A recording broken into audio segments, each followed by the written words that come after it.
So I'm just making my rounds this morning, rounding up my trail camera footage.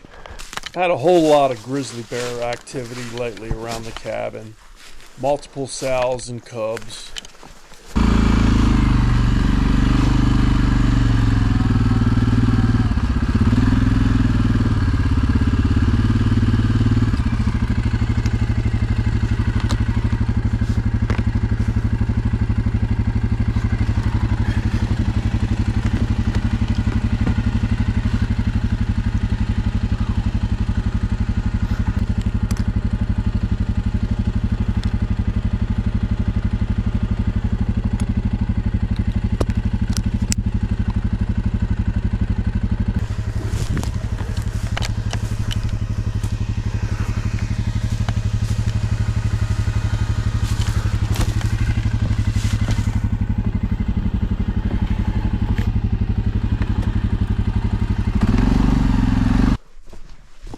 So a little later today, I got some chainsaw maintenance I need to take care of. I'm gonna split some wood, go inside, chill out for a bit, and then get on that chainsaw maintenance.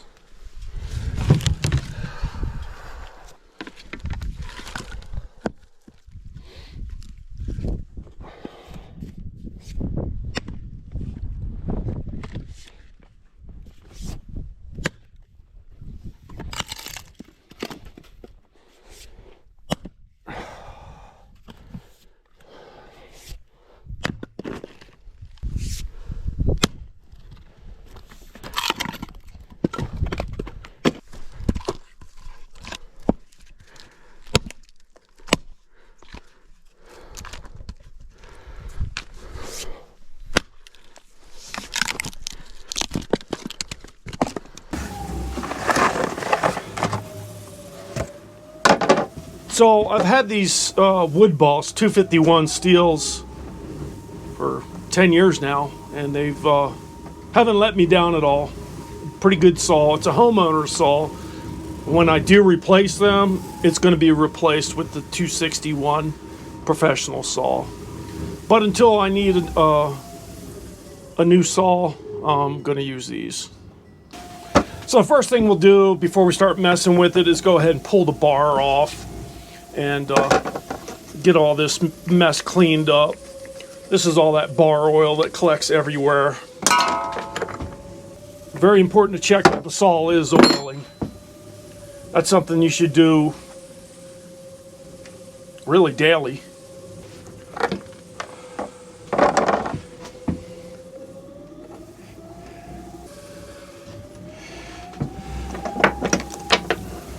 Alright, we'll get this out of the way for right now. We'll come back to the bar later. So what you want to do with the oiler is make sure oil's coming out of here and entering the bar and oiling the chain. Otherwise you overheat the saw. So you can see all this bar oil that's collected everywhere in here. I'm going to go ahead and dig all that out. I just recently replaced the oil filter and the gas filter, spark plug, and air filter. So I'm just going to blow out the air filter and check everything else out.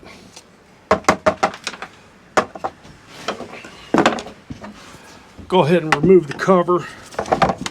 And get this junk out of the way too.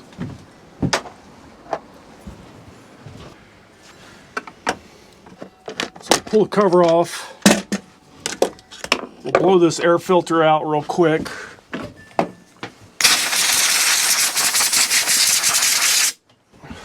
Let me pop this air filter back on. So we'll just blow it down a little bit.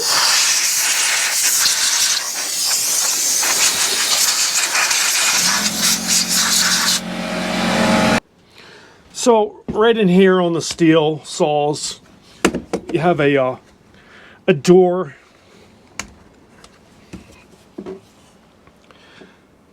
Snowflake and a sun. So for summer, you would install it like this. For winter, you want the heat from the cylinder head to come back into the compartment where the carburetor's at. Spritz with the carb cleaner.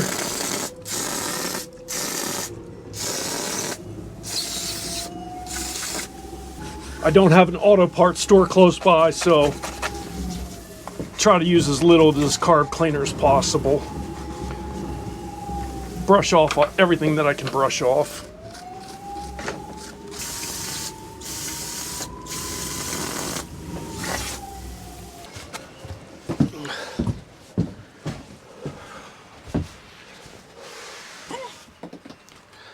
Hiccups.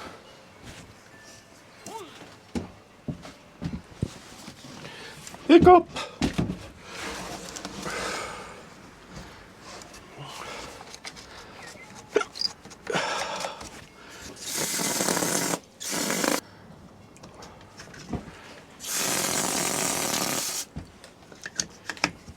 So we'll check the sprocket out. This one looks good. There's no damage there.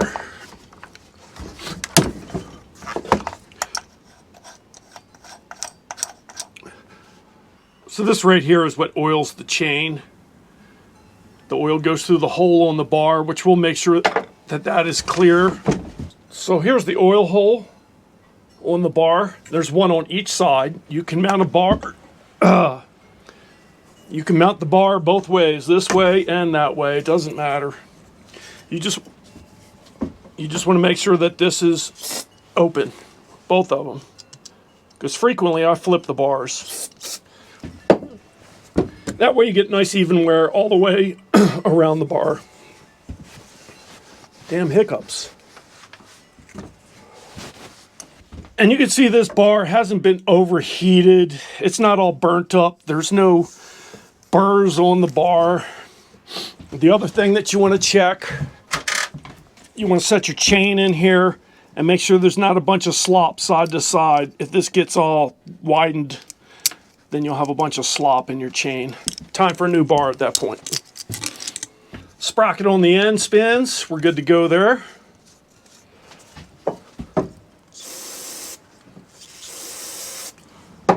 Hit that with a little carb cleaner. That spins nice. So I'll show you the oil coming out of here once I start it up. Next thing I want to check is the clutch in here.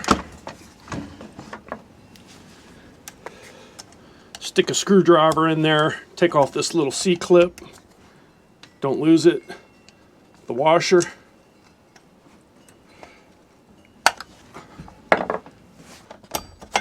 All right, there it is. Look at all that. Look at all this mess in here. Get that wiped out. Let's go ahead and hit that with a little carb cleaner. Get that wiped out. You want to make sure that it's not all burred up inside here. This one seems pretty decent. All right, clutch drum is cleaned up. Sprocket isn't too bad. It has a little bit of wear on it, but not bad. Get this junk out of here. This lines up with a wire that's in here, and that's what drives your oil pump. So when you put it back together, you want to make sure that it is lined up with the oil pump. Make sure all your springs are in here. Let's give that a little spritz. So the next thing we want to do is make sure our bearing is in good shape. Again, we'll just hit that with some carb cleaner, and we'll put a little bit of grease on it. I use white lithium grease. You could use bearing grease. Just don't load it all up. You hit it with a little air.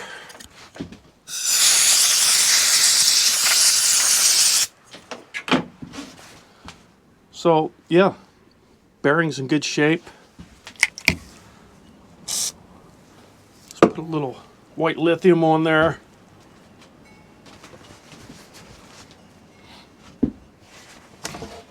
And now we want to line up that slot with the oil pump wire. So we get this lined up. That is at 6 o'clock, right there.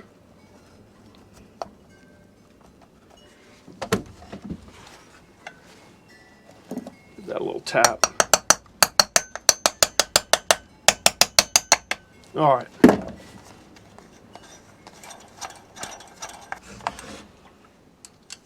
Put our washer back on. C-clip. Without driving a screwdriver through my hand.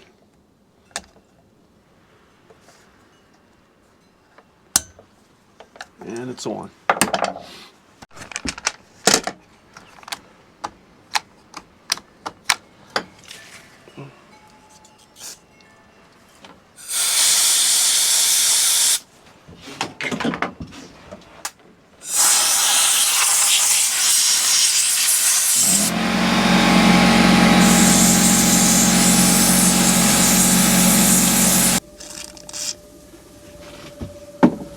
A little white lithium grease on there.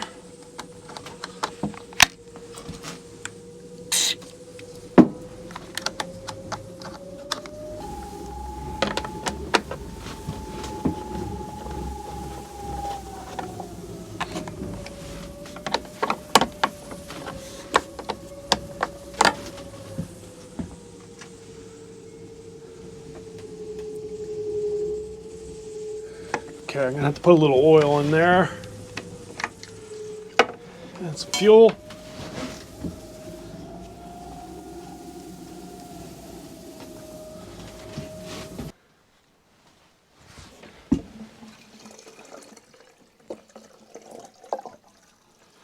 So I already replaced the fuel filter and the oil filter, spark plug, air filter. I generally replace the air filter, spark plug, and the fuel filters about every 2 years.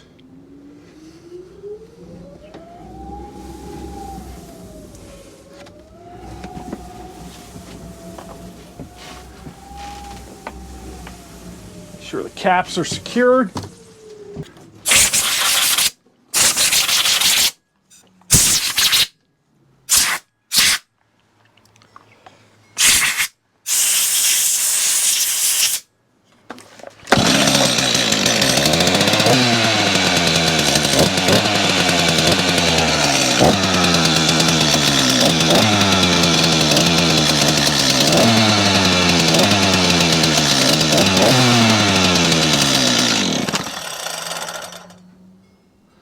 And there it is.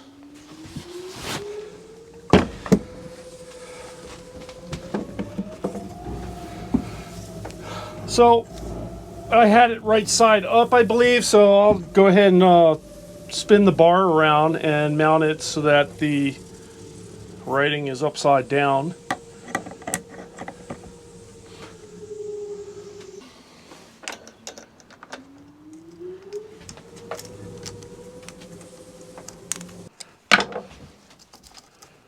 We'll get the cover on before we tighten it all up.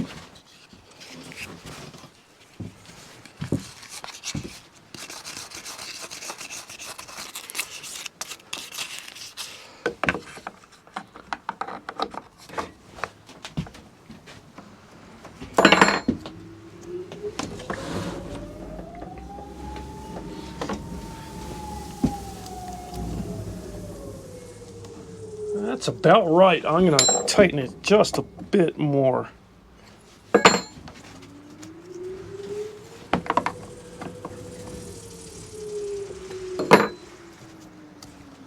like it. So go ahead and fire it up.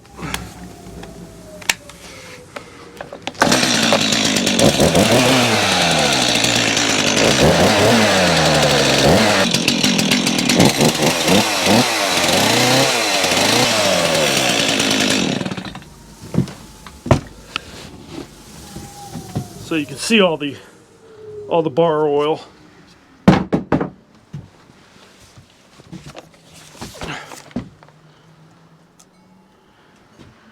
And this one's ready for the winter.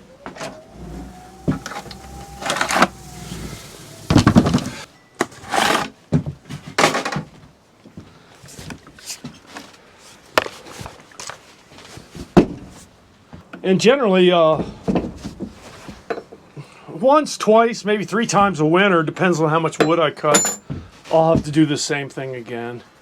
There's some other maintenance things that you can do also, but this is like the bare minimum that you should do pretty often to your chainsaw. See, look at all that.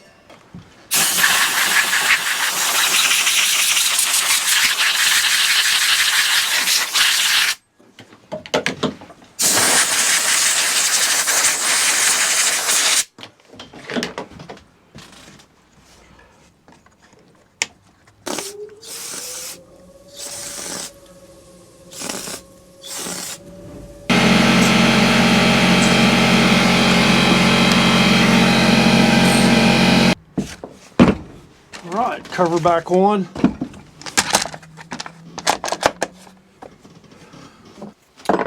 So the quickest way to mess up your chainsaw is to run them hot.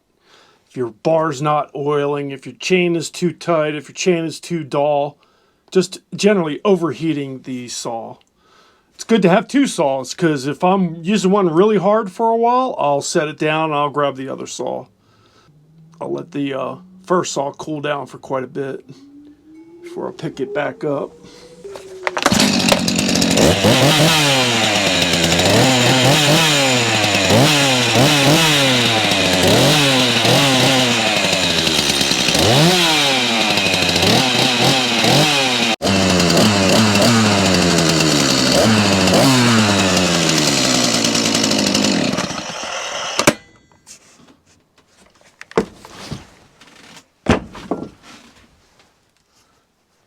Let's make sure our bar is open. That one is. And that one is.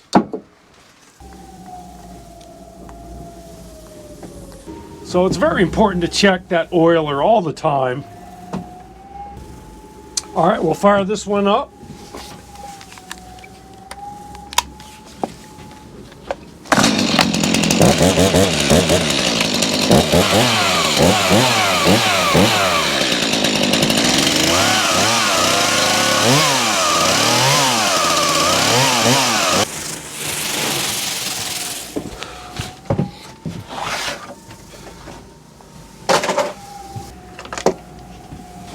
Dirty, dirty, dirty.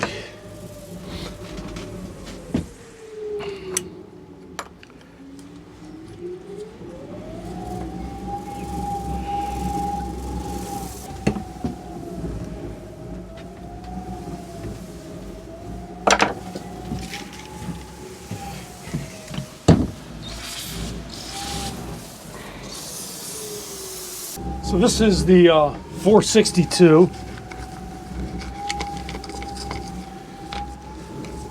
So professional saw. I don't use it that much. It's just easier to use the smaller saws. But if I get a bigger tree than 18 inches, this comes out. Generally, where I live, a 18-inch saw is perfect. Totally depends on the size trees you're cutting. And then this saw, I also have a 28-inch blade. I got a 20 on this one right now. Yeah, so right now I got a 20-inch bar on this 462. And the 251s have 18-inch bars.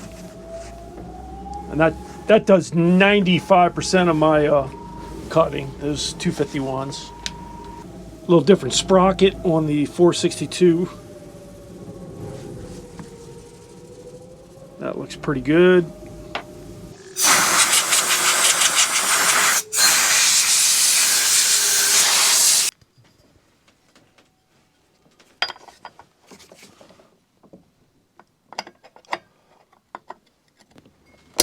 All right, there we go. All right, check the oiler on this one.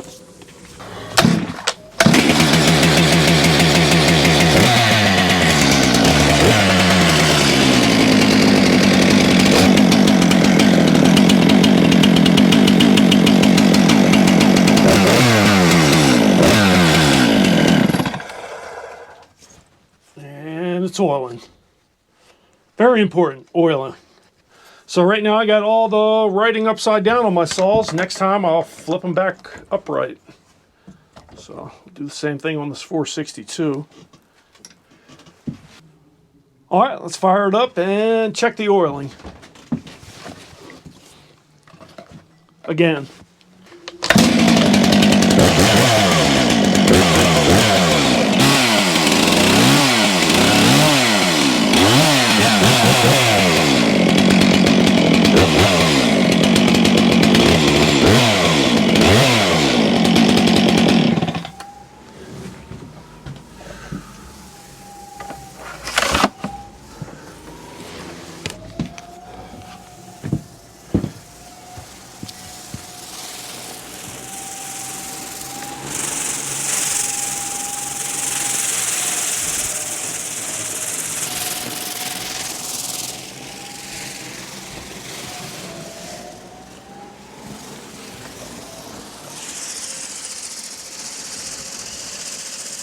So I'm not going to mess with the ice saw. That one's good to go. I'm ready to go. No bar oil in that, just gas. Cutting ice with it. The Pullin 260 Pro needs an oiler.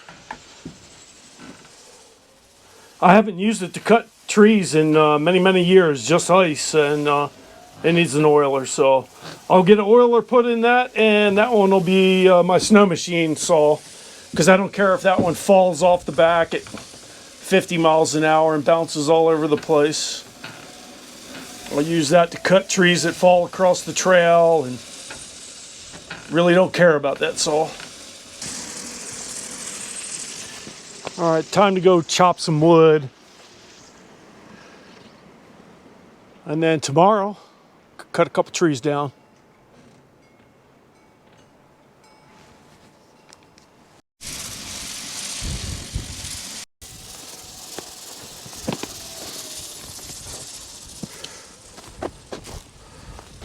So just a quick splitting 101.